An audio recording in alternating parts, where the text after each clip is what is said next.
Good evening, Pune, and today is an excellent day where we gather at the first roadshow of the Automation Expo 26, which will happening in July of 26. There is a various top-driven topic we had taken this time. One is the how is the control room and in the future.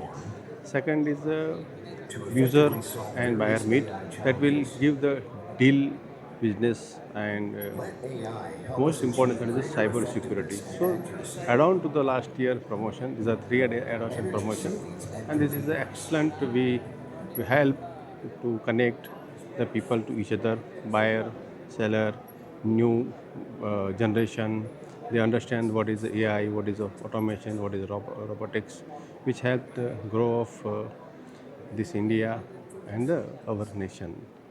Automation Expo 26 has this 19th edition will help to connect the various people of across the country, and that will help to our nation.